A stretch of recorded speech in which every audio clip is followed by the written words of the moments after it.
রিশাদের জন্য তো যতটা না ভালো হয়েছে, আমি মনে করি বাংলাদেশ ক্রিকেটের জন্য এটা বিশাল একটা পাও। সাকিব মুস্তাফিজ ভালো করার পরে আইপিএল আমাদের আরও কিছু প্লেয়ারকে নিয়ে চিন্তাভাবনা করেছিল, সুযোগ পেয়েছিল।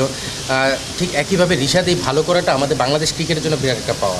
বৃষ্টি তো আর কন্ট্রোলে নেই, বৃষ্টি নিয়ে যখন সিচুয়েশন যেটা হবে সেভাবেই সেটাকে অ্যাডজাস্ট করার চেষ্টা করব। ইনিশিয়াল আমাদের যে প্ল্যানটা ছিল যে আমরা জানতাম 16 তারিখ খেলা শুরু হবে, স্বাভাবিকভাবে আজকে সেই দিনটা ছিল।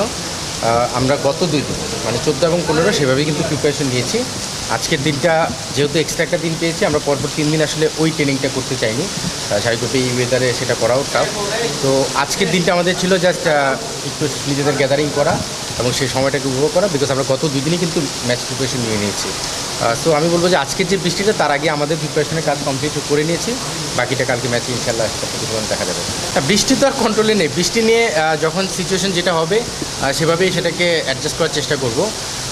যদি সেটা কাটেল ওভার হয় সেটার সঙ্গে সেভাবে মানিয়ে খেলার চেষ্টা করবো। এবং আমাদের টিমে আমি যেটা বলবো যে আমাদের সব ধরনের প্লেয়ারই রয়েছে, মানে আপনি যদি টেস্ট খেলতে বলেন সেই ধরনের প্লেয়ারও রয়েছে, পাশাপাশি ওয়ানডে T20 যে ধরনের সিচুয়েশনে আসুক। সো প্লেয়াররা মেন্টালি, ফিজিক্যালি এবং টেকনিক্যালি সব জায়গা থেকেই রেডি আছে, যেটাই সিচুয়েশন ডিমান্ড করবে সেখানে ডেলিভার করার চেষ্টা করবে। একদমই ওইভাবে চিন্তা করছি না, এই জন্য যে এই প্লেয়াররা যে যাবে এটা কিন্তু দল করার আগে থেকে আমরা জানতাম।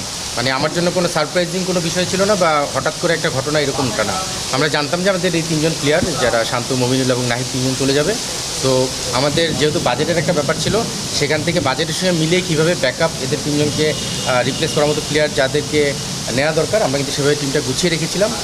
সো আমরা খুব বেশি সারপ্রাইজ না, আমরা রেডি টু গো, আমরা সেভাবেই চিন্তা করে রেখেছিলাম। এবং নিশ্চিতভাবেই যারা এখন খেলবে তাদের জায়গায় তারাও জানতো যে তাদের অপরচুনিটিটা হয়তো সুপার লিগে যেই তারা পাবে, হয়তো বা সুপার লিগের আগে 1-2টা ম্যাচ হতে পারে, সেটা আমরা জানতাম।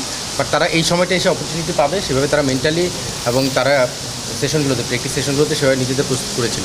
সো আমার মনে হয় যে আমাদের জন্য হঠাৎ কোনো ঘটনা না, আমরা সেটার জন্য প্রস্তুত ছিলাম এবং সেভাবে আমরা প্রস্তুতি নিয়েও রেখেছিলাম। তুমি যদি বৃষ্টির কথা বলি, আসলে আমরা কোনো ম্যাচেই পয়েন্ট হারাতে চাই না, আমরা খেলেই পয়েন্ট অর্জন করতে চাই।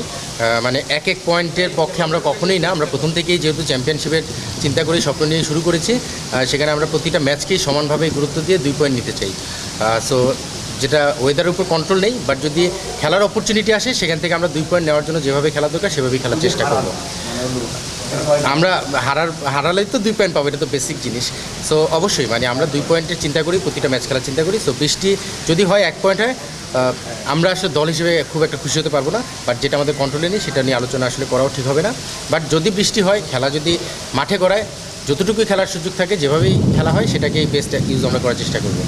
আর মাউন্টেনের প্লেয়ার কিছু চলে গিয়েছে, এখানে আমি যেটা বলবো আসলে অপোনেন্ট টিম নিয়ে তো অবশ্যই প্ল্যান থাকে, যে অপোনেন্ট টিমে কারা রয়েছে তাদের এগেন্সে স্ট্র্যাটেজি সাজানো, প্ল্যান করা। সেই প্ল্যানগুলো আমরা আসলে এখনও করা শুরু করিনি, কারণ মাউন্টেনে কে গিয়েছে না গিয়েছে এটা আমরা সবাই জানি, মুখে মুখে আমরা আলোচনাও করছি। বাট ওই ম্যাচের দিকে আমরা এখনই তাকাতে চাচ্ছি না। ওটা হয়তো বা সিচুয়েশন যেটা বা যেভাবে শিডিউল হবে তাতে আমাদের মনে হচ্ছে লাস্ট ম্যাচটা হবে, সেই ম্যাচ পর্যন্ত আমাদের যাওয়ার জন্য আরও 4টা ম্যাচ পার করতে হবে। আমরা স্টেপ বাই স্টেপ, যেমন আজকেও মিটিং আমরা যেটা আলোচনা করেছি, আমরা অন্য মাঠ আর অন্য টিমকে চিনি না। এখন আমরা একটা টিমই চিনি, অগ্রণী ব্যাংক, একটা মাঠই চিনি, বিকেএসপি 3 নম্বর মাঠ। সো অন্য কিছুতে আমরা চিন্তা করতে চাই না, চিন্তা করাও ঠিক হবে না মনে হয়। এভাবেই আমরা এগিয়েছি এবং সেভাবে এগিয়ে যাচ্ছি। আমার খুবই ভালো লাগছে, বিকজ আসলে শুধু রিশাদের পারফরমেন্স না, আমাদের দেশি যে কোনো প্লেয়ারই যখন ফ্র্যাঞ্চাইজিতে ভালো খেলে তার আউটকামটা আমাদের কিন্তু ফিউচারে খুব ভালো কাজে লাগে। আপনি দেখবেন সাকিব মুস্তাফিজ ভালো করার পরে আইপিএল আমাদের আরও কিছু প্লেয়ারকে নিয়ে চিন্তাভাবনা করেছিল, সুযোগ পেয়েছিল। ঠিক একইভাবে রিশাদ এই ভালো করাটা আমাদের বাংলাদেশ ক্রিকেটের জন্য বিরাট একটা পাওয়া, বিকজ আমি শিওর যে বাংলাদেশি প্লেয়ারদের উপর ট্রাস্টটা বাড়বে।